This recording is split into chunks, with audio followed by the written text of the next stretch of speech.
अस्सलामुअलैकुम नाजरीन, मैं आपका दोस्त यार मोहम्मद अंसारी। आप अपनी यूट्यूब चैनल के ज़रिए ये देख रहे हैं। आप सभी का बहुत बहुत शुक्रिया। जैसा कि आप हमारे बोर्ड तख्त पे देख रहे हैं, आज हम बात करने वाले हैं रमूज़ औक़ाफ़ के मुतालिक, जिसको इंग्लिश में पंक्चुएशन और हिंदी में विराम चिन्ह के नाम से जाना जाता है। ये बहुत ही ख़ास होने वाला है, तो आप सबसे एक अपील है, गुजारिश होगी कि अब तक आपने हमारे चैनल को सब्सक्राइब नहीं किया है तो सब्सक्राइब कर लीजिए और बेल आइकन नोटिफिकेशन को ऑन कर लीजिए ताकि कोई भी वीडियो सबसे पहले आपके पास पहुंचे, और इस वीडियो का लिंक ज़रूर शेयर करिएगा। तो आइए बगैर किसी देरी के हम बात करते हैं और आज का सेशन यहीं पे शुरुआत करते हैं। उर्दू की बुनियादी वसूलों को सीखने के साथ जुमले की तरतीब और ये जो रमूज़ औक़ाफ़ है, ये बेहद ज़रूरी है। किस तरीके से हम जुमले की तरतीब मुकम्मल करते हैं या बेहतरीन तरीके से हम उसको पेश कर पाएँ या लिख पाएँ, उसके तहरीरी शक्ल देने के लिए ये बेहद ज़रूरी हो जाता है कि हमें रमूज़ औक़ाफ़ यानी पंक्चुएशन मार्क या फिर विराम चिन्ह की पहचान बेहद ज़रूरी है। तो आइए उर्दू ज़ुबान के ताल्लुक़ से कितने तरह के या इसके कितने इक़साम हैं, कौन कौन से प्रकार हैं, उस बारे में भी हम बात करेंगे। फ़िलहाल इसकी तारीफ़ के मुतालिक बात करते हैं और मिसाल के तौर पे देखते हैं। तो आइए शुरू करते हैं आज का वीडियो।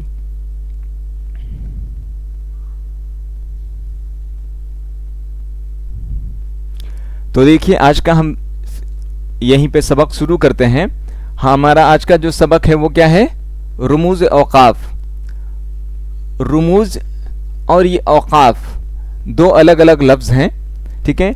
औक़ाफ़ के जो लफ्ज़ है वो बना है वक्फ़ से, और वक्फ़ के माने होता है रुकना या ठहरना। क्या होता है? रुकना या ठहरना के। यानी वैसे रमूज़ के माने चिन्ह, पहचान, रुकने के, और वैसे निशानात या अलामात की पहचान करना जिससे जुमले में कोई हरकत पैदा हो, ठीक है। तो इसकी तारीफ देखते हैं। पहले हम समझ लें कि रमूज़ औक़ाफ़ को हिंदी में क्या बोलते हैं? विराम चिन्ह। और इंग्लिश में इसको, इंग्लिश ग्रामर में हम लोग क्या कहते हैं? पंक्चुएशन मार्क, ठीक है। आइए इसकी तारीफ को देखते हैं। तारीफ इस तरीके से है कि वैसे निशानात या अलामात जो एक जुमले को, जुमला क्या होता है, हमने पिछले सबक में बात किया है कि जुमला जो होता है वो लफ्ज़ों का मेल होता है, यानी कई लफ्ज़ों के बुनियाद से जुमले की तश्कील की जाती है। जो एक जुमले को दूसरे जुमले से या एक ही जुमले में उसके एक हिस्से को अलग करे और पढ़ने वाले को कमोबेश वक्फे का एहसास दिलाकर उसका सही मतलब अखज़ करे, उसे रमूज़ औक़ाफ़ कहते हैं। इसका मतलब ये हुआ कि जो तारीफ़ इसमें मिसाल के तौर पे तारीफ़ में लिखी गई है, उसके माने हैं कि किसी भी जुमले को, जुमले में आने वाले वैसे अलामात या निशानात जिनके बदौलत से जुमला मुकम्मल होता है और वो पढ़ने वाला जो रावी है, पढ़ने वाला है, उसको उसका सही मतलब अखज़ होता है, ठीक है। ये दो जुमलों के दरमियान अलहदा भी हो सकता है और एक ही जुमले में भी पेश आ सकता है। जैसे मिसाल के तौर पे इसको हम समझ पाएंगे बखूबी तौर पे। एक जुमला है उर्दू ज़ुबान हिंदी, ये क्या है? अलामात है, ये निशान है। क्या है ये? एक निशान है इस तरीके का, जिसको हम लोग कहते हैं, एक कॉमा का इस्तेमाल करते हैं हिंदी में, वही चीज़ है, ठीक है, अर्धविराम जिसको कहा जाता है। तो ये एक अलामत है, निशान है। अलामत की जमा क्या हुई? अलामात, और निशान की जमा निशानात। ये याद रखिएगा, ये वाहिद। तो उर्दू ज़ुबान हिंदी, ठीक है, अरबी, यहाँ वक्फा है, ठहराव लेना है, इसी के लिए यहाँ इस्तेमाल किया गया। कमोबीश यानी थोड़े से वक्फे के इस्तेमाल के बाद उस जुमले को मुकम्मल होने में एक पेशकदमी की जाती है। तो यहाँ पे थोड़ा सा ठहरना है। हिंदी, अरबी, फ़ारसी व दीगर ज़ुबानों के मिलने से बनी है। यानी उर्दू ज़ुबान की जो बुनियाद कैसे हुई? तो जिसमें हिंदी, अरबी, फ़ारसी और दीगर ज़ुबानों का मेल शामिल है। तो इस तरीके से अब आपको ये बखूबी वाज़ह कर दूं कि इसमें ये जो तारीफ़ इसके लिखी गई है कि दो जुमले जो अलहदा हो, अलग अलग हो, दोनों को मिलाने या एक ही जुमले में वैसे अलामात या निशानात का पाया जाना, वो रुमूज़ औकाफ कहलाता है। अब इस जुमले को आप देखें, उर्दू ज़ुबान हिंदी, अरबी, फ़ारसी व दीगर ज़ुबानों के मिलने से बनी है। इसमें कौन कौन हर्फ के बाद अलामत लगा हुआ है, निशान लगा है? हिंदी के बाद एक निशान है, अरबी के बाद एक निशान है, उसके बाद फिर जुमला मुकम्मल हो जाता है और आखिर में भी एक निशान है। ख्याल रहे, आखिर में भी एक निशान है। इसके बारे में भी हम बात करने वाले हैं। ये वीडियो बहुत खास होने वाला है। तो ये तारीफ है रुमूज़ औकाफ से मुतालिक, आपने जान गए। रुमूज़ औकाफ को हिंदी में विराम चिन्ह कहा जाता है, इंग्लिश में पंक्चुएशन मार्क बोला जाता है, और किसी भी वाक्य को, जुमले को सही तरतीब देने, सही तरीके से, सही ढंग से पेश करने का जो तरीका होता है, उसको रुमूज़ औकाफ, विराम चिन्ह बताता है कि कहाँ पे उसको ठहराव करना है, कहाँ पे आप उस जुमले की को मुकम्मल कर पाइएगा। तो ये मिसाल के तौर पे है, इसको आप लिख लें। मैं एक बार साइड हो जाता हूं ताकि आप अगर स्क्रीनशॉट लेना चाहते हैं तो ले लें। चलिए अब अगले सबक की तरफ चलते हैं, हम इसे मिटाते हैं।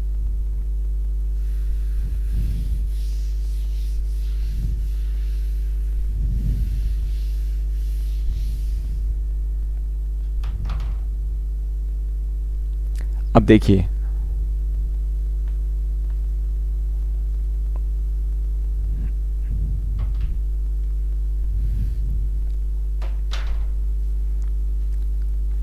उर्दू ज़बान में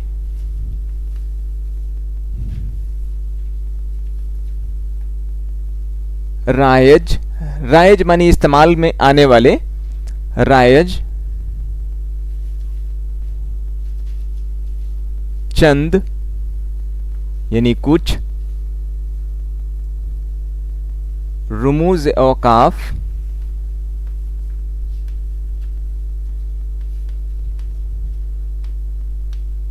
मंदरजा जेल, इसके माने क्या होता है मालूम है? निम्नलिखित। शाबाश, बहुत अच्छा है। ठीक है, मंदरजा उर्दू जुबान में राय चंद रुमूज़ औकाफ मंदरजा जेल हैं। तो पहले हम बात करते हैं खत्मा। पहला हमारा क्या होगा? खत्मा। ये दो नुक्ता है, ये खे का शोसा है। खत्मा को हिंदी में बोला जाता है पूर्ण विराम। क्या बोलते हैं? पूर्ण विराम। और इसी को इंग्लिश में बोला जाता है फुल स्टॉप। क्या बोलते हैं? Full stop. ठीक है, फुल स्टॉप। ये हम सभी जानते हैं, कई बार इसका हम तारीफ माँ मिसाल के साथ पेश नहीं कर पाते हैं या इसकी परिभाषा बताने में हिचकने लगते हैं। ठीक है, तो खत्मा से मुराद है कि जो जुमले, किसी भी जुमले के आखिर में जो निशान लगाया जाता है उसे ही उर्दू में क्या कहते हैं? खत्मा। खत्मा मुराद है खत्म से। खत्म के माने अंतिम, आखिर, और पूर्ण विराम यानी जहाँ पे हमारा वाक्य, हमारा सेंटेंस, हमारा जुमला मुकम्मल हो जाए उसके बाद जो निशान लगाया जाता है। जैसे पिछले मैंने एक मिसाल के तौर पे जो आपको जुमला इस्तेमाल किया था कि उर्दू ज़ुबान की बुनियाद दरअसल हिंदी, अरबी, फ़ारसी व दीगर ज़ुबानों के मिलने से बनी है। तो उसमें जो आखिर में निशान लगा था इस तरीके से, वो क्या हुआ? रुमूज़ औकाफ का कौन सा हिस्सा हुआ? खत्मा। चलिए एक जुमला हम देख लेते हैं ताकि मिसाल के तौर पे आप इसको बखूबी वाज़ह हो जाए। मिसाल,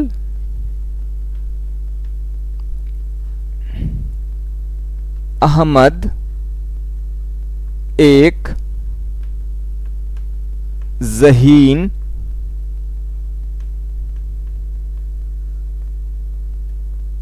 लड़का है। अब देखिए, अहमद ये इस्म है और ज़हीन के माने होता है जहन रखने वाला, अच्छा इंसान, बाशऊर, बासलाहियत। लड़का मुराद है और है। अगर सिर्फ मैंने ये सारे अल्फाज मुकम्मल कर लिए, रकम कर दिए, तो ये दुरुस्त नहीं हो पाया। ठीक है, इसको क़वाइद के एतबार से मुकम्मल नहीं माना जा सकता है कि यहाँ पे पता नहीं आप जुमले को फिर तरतीब देंगे कि इसमें और बढ़ाएंगे कि इसको यहीं पे रोकना है। तो ये ठहराव जो है, ख़त्मा का इस्तेमाल करना यहाँ ज़रूरी है, लाजिम हो जाता है। ठीक है, तब ये हमारा मुकम्मल एक जुमला तैयार हो गया।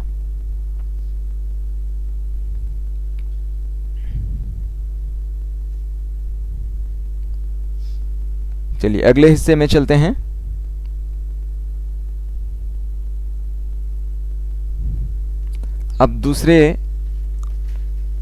अब है सकता। क्या है? सकता को हिंदी में क्या बोलेंगे? अर्धविराम। क्या बोलेंगे? ये बहुत खास है, अर्धविराम। और इसको इंग्लिश में क्या बोलेंगे? इसको बोला जाता है कॉमा। क्या बोलते हैं? कॉमा।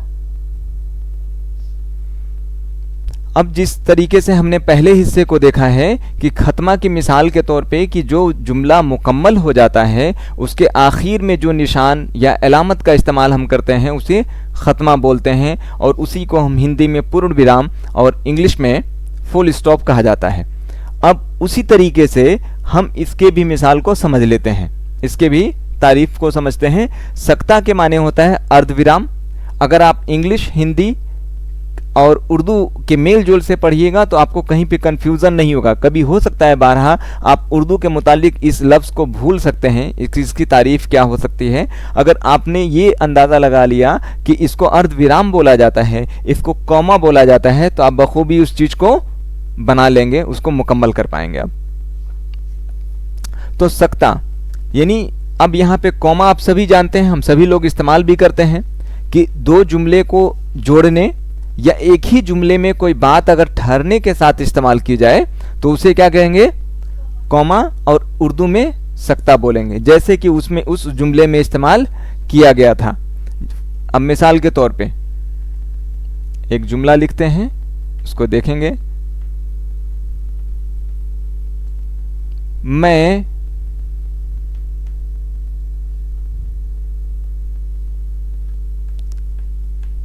चैनपुर, यहां पे फिर सकते का इस्तेमाल होगा इस तरीके से। ये उल्टा वाव की शक्ल में होता है। क्या होता है? वाव। जो वाव होता है वो उल्टा, ऐसे वाव ऐसे होता है, इसको उलट देंगे तो ये सकता कहलाएगा। ठीक है, जिसको अर्धविराम या कोमा कहा जाता है। मैं चैनपुर सकता भबुआ रोहतास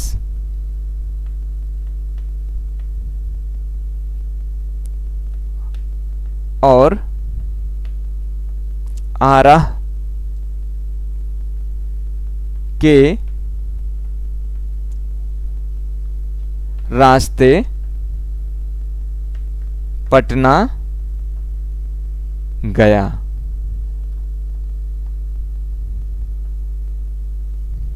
ठीक है, एक जुमला है ये, और इस जुमले में हम पता कर रहे हैं अभी रुमूज औकाफ के उस हिस्से को जिसको हम सकता बोलते हैं, यानी अर्धविराम या कॉमा के नाम से जाना जाता है।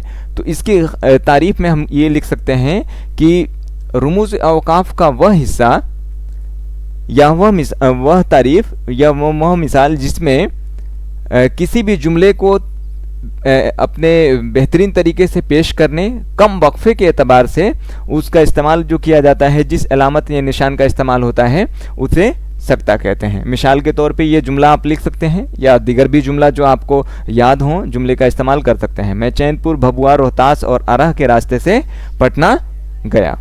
चलिए ये हो गया, चलते हैं आगे। बगैर किसी देरी के हम तमाम तारीफ को देखते हैं और मिसाल को भी समझेंगे। ये हो गया 2, ठीक ना। चलिए अगला देखते हैं। अगला है सवालिया या इस्तफहामिया।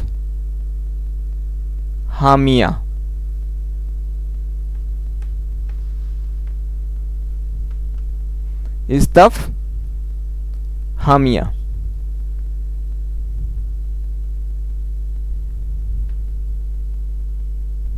ठीक है, इसको हिंदी में कहा जाता है प्रश्नवाचक। क्या कहते हैं? प्रश्नवाचक। ठीक है, और इसी को इंग्लिश में बोला जाता है sign of integration. Sign of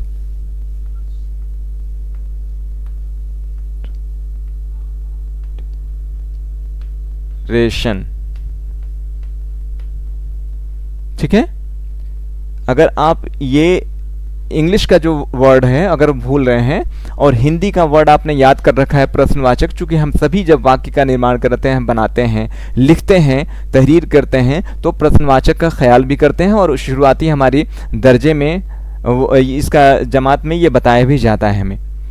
और अगर उर्दू के याद करते दौरान अब भूल गए, इस्तफहामिया थोड़ा सा मुश्किल लफ्ज़ लग रहा है तो आप सवालिया याद कर लेते हैं, तब भी आपका काम हो जाएगा और इससे मुतालिक आप चीज़ों को सहल कर पाइएगा, मुकम्मल कर पाएंगे। आइए अब इसके बारे में समझते हैं।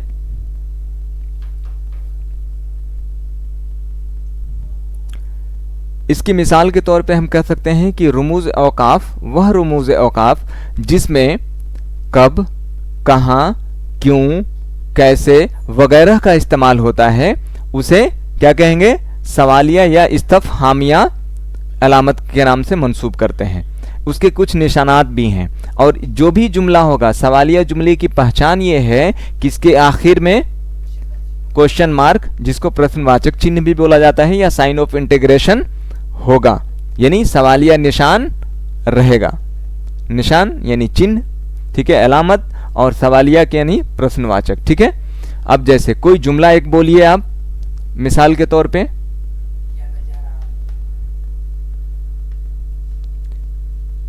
क्या मैं जा, ये जुमला दुरुस्त नहीं है। क्या मैं जा रहा हूं, खुद से सवाल की जा रही है ना, जुमला दुरुस्त नहीं लग। हाँ ये ठीक है।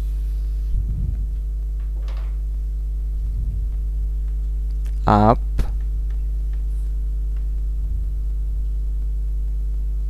कैसे हैं? How are you? ठीक है, तो आप कैसे हैं, चूंकि यहां पे कैसे सवाल के तौर पे पूछा जा रहा है, जवाब देने वाला जो होगा वो सोचेगा कि हमें क्या बोलना है, समझना है। यानी जिस जुमले में कब, कहाँ, कैसे, क्यों, कितने बजे, ठीक है, वगैरह वगैरह अगर आए हों तो उसको कौन से जुमले से किस अलामत से मंसूब करते हैं, उसको सवालिया या इस्तफहामिया अलामत या रुमूज़ औकाफ कहा जाता है। ठीक है, और इसका निशान क्या होता है? यही है, सवालिया का निशान ये ज़रूरी है। सवाल आप जुमला तरतीब दे दें, बना दें, अगर ये निशान आप नहीं दीजिएगा तो आपका जुमला नामुकम्मल हो जाएगा, अधूरा हो जाएगा, ठीक है, पूर्ण नहीं होगा, तो ये ख्याल रखना है। अब अगला चलते हैं, निदाइया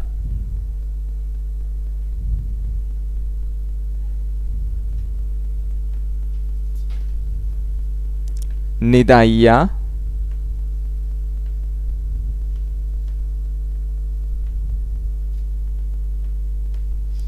या इस्ताजाबिया।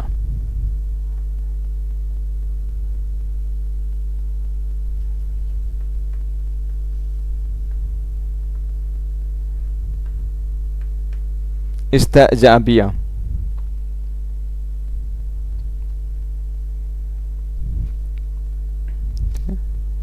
इसको हिंदी में बोला जाता है, माफ करिएगा, इंग्लिश में बोलेंगे sign of exclamation. Exclamation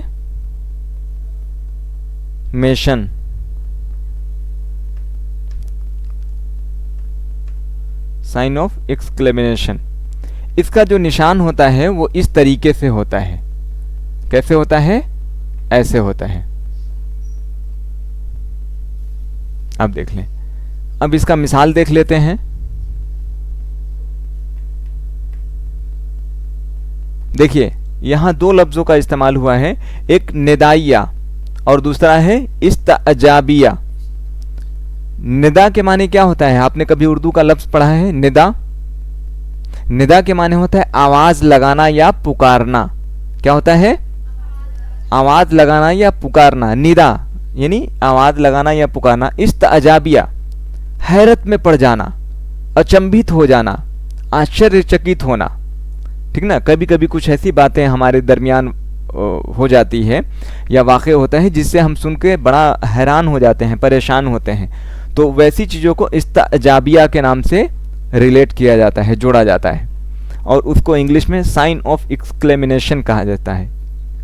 exclamation, sign of exclamation. चलिए अब मिसाल के तौर पे जुमला देखते हैं। निदाइया, जैसे निदा के माने क्या हुआ? आवाज लगाना, पुकारना।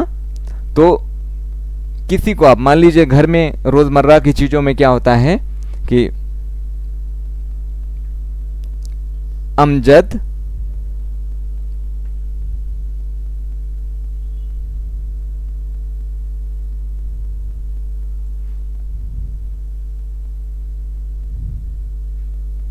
ठीक है, इधर आओ,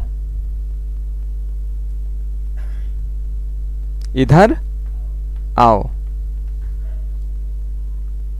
ये निदा है, आवाज लगाना है। ठीक है, या दूसरा देख सकते हैं। अब है इस्तजाबिया। इस्तजाबिया के माने हैरानी के साथ, अचंभित होके, परेशान होके। तो क्या होता है? अचंभित आदमी कैसे होता है? जुमला कोई बोलिए।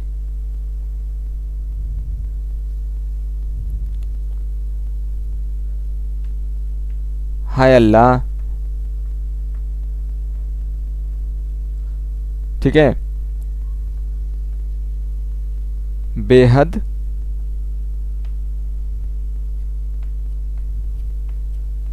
दर्दनाक वाक़या है, वाक़या है। ठीक है, तो इस तरीके से इसका इस्तेमाल होता है।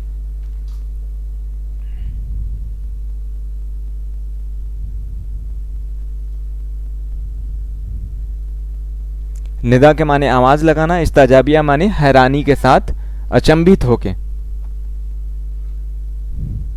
चलिए कुछ और देख लेते हैं आगे में।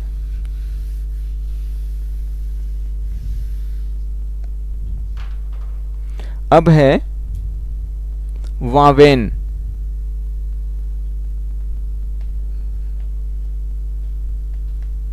क्या है? वावेन।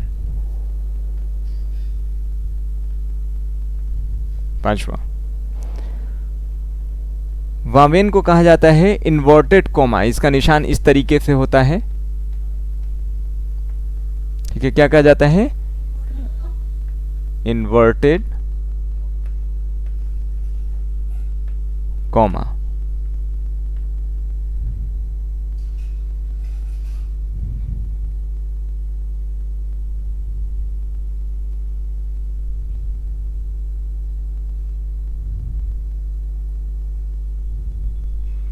देख रहे हैं इसको।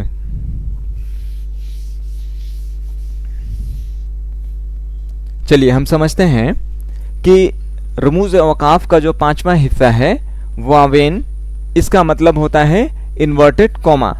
यानी किसी भी इक्तबास या कौल को या कही गई बात को इक्तबास कहानी के शक्ल में पेश करना। किसी के ज़रिए से बयान कुछ हुआ या कोई बात कौल है या कोई ऐसा वाक़या है, तो उसको पेश करने के तौर पे जो रकम किया जाता है, लिखा जाता है, उसको इन्वर्टेड कॉमा यानी वावेन के तौर पे लिखा जाता है। जो मान लीजिए कोई दानिश्वर है, पहले के दौर का गुजर चुका है, जो भी उसके कौल आते हैं, जो भी उसके परिभाषा किसी चीज़ के लिए दिया है, जो भी तारीफ़ें दी हैं, मिसालें दी हैं, वो सब क्या वावेन के इस्तेमाल के साथ में दी जाती है। फॉर एग्जाम्पल, मिसाल के तौर पे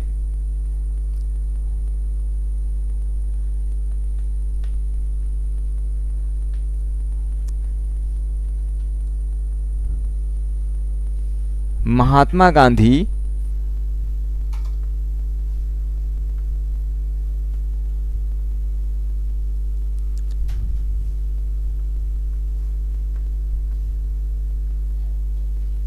ने अपनी किताब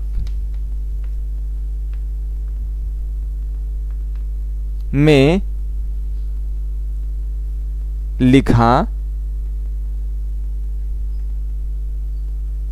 हमारे 40 करोड़ भाई बहन हैं।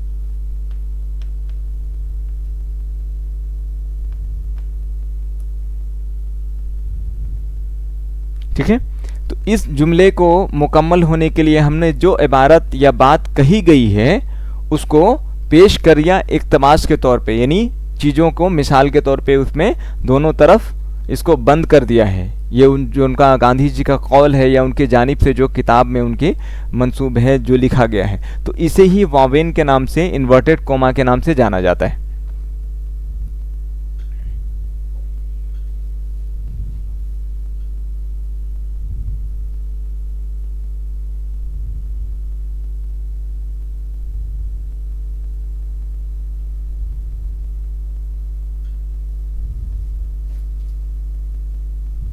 चलिए अब आगे की जानिब देखते हैं।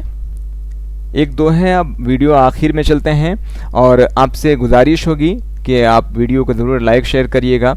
अगर किसी तरीके की मशवरा आप देना चाहते हैं तो हमें बिल्कुल खसूस आपके मशवरे की ज़रूरत है। आप उसमें तब्दीली के लिए या अपनी राय दे सकते हैं ताकि हम बेहतर तरीके से आपके दरमियान वीडियो पेश करें।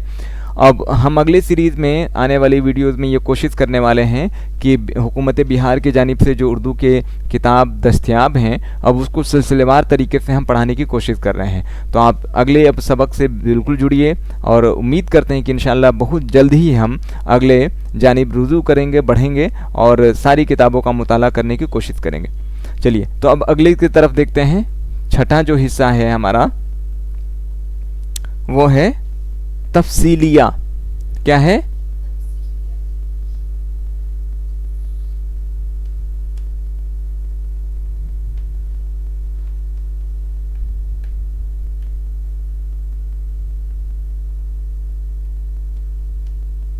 तफसीलिया, इसको हम लोग विस्तारित रूप भी कहते हैं। किसी चीज को वजाहत के साथ पेश करना, बड़े तादाद में पेश करना, तफसीलिया। इसका निशान इस तरीके से होता है। कैसे होता है? इस तरीके से दिया रहता है, यानी किसी भी कौल या जुमले को, वैसे जुमले को जो तफसील के साथ लिखना हो। तफसीलिया मुराद है तफसील, और तफसील से क्या होता है? तफसीलिया है। इसको हिंदी में क्या समझते हैं हम? तफसील के माने होता है फैलाव करना, किसी चीज को बढ़ाना। ठीक है, मिसाल के तौर पे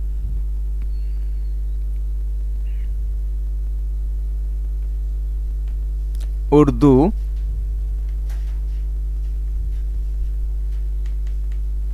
मिसाल, उर्दू जुबान की मंदरजा झेल शाखें हैं। ठीक है, इसके आखिर में इस तरीके का निशान हम देंगे। चूंकि इस जुमले के बाद अगला जो रावी लिखने वाला होगा वो अब नीचे की तरफ तहरीर करेगा कि उर्दू ज़ुबान की जो मंदरजा झेल शाखें हैं, कौन कौन सी चीज़ों के मिलने से उर्दू ज़ुबान का हुस्न दोबाला हुआ, या उसमें कौन कौन से मराहल पेश आ रहे हैं, उसके दरमियान वो उसकी वजाहत करेगा, उसके बारे में लिखेगा। तो ये तफसीलिया का ये निशान यही होता है कि ये निशान लगे उस जुमले के साथ में। अब उसके बाद सिलसिलेवार तरीके से वो नीचे की तरफ तहरीर किया जाएगा उस चीज़ को।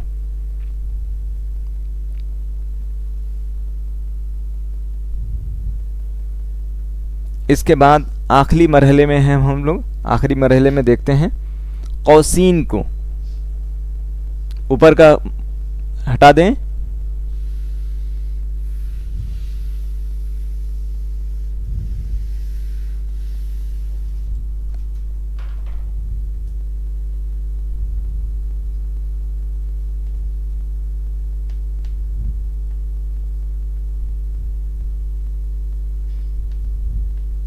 कॉसिन, कॉसिन का जो निशान होता है वो क्या होता है?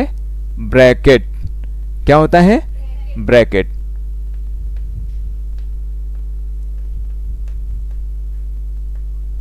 और इसको हिंदी में क्या बोला जाता है आप सभी को मालूम है?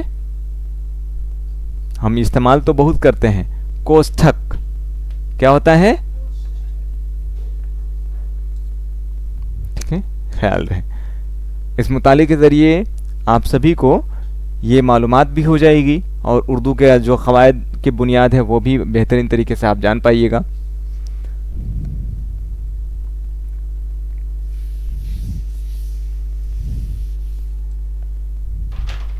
तो कौसीन से मुराद पहले समझते हैं। कौसीन क्या है?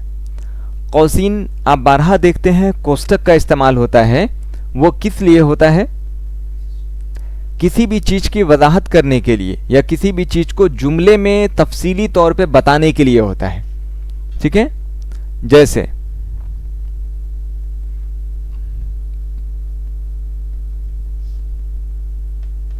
मिसाल,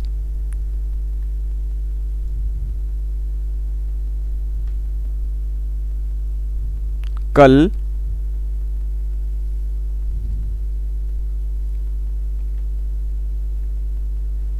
कामयाब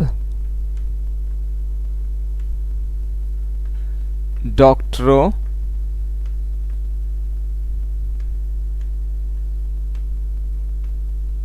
की एक फहरिस्त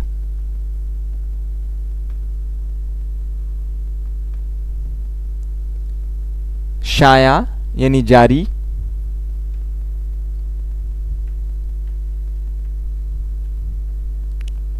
हुई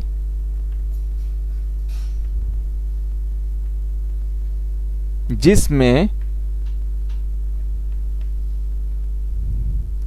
अतहर।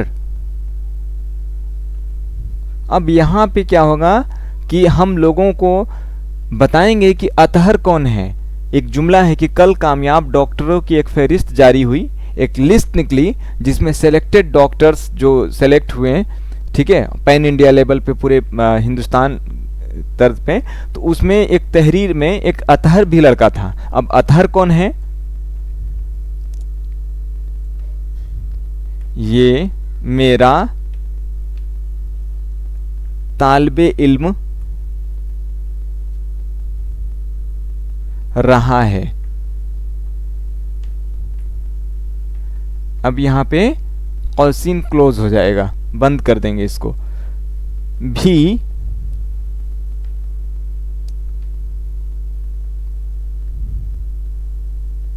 कामयाब हुआ।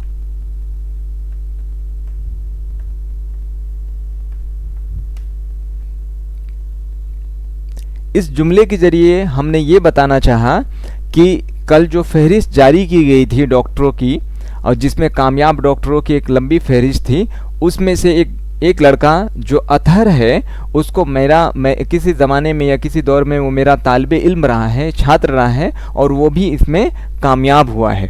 तो उस चीज़ को हम पूरे जुमले में इस्तेमाल नहीं किया, हमने इसमें कौसीन का इस्तेमाल किया ब्रैकेट के ज़रिए, और कोष्ठक के ज़रिए से ये जाहिर किया कि अतहर कौन है?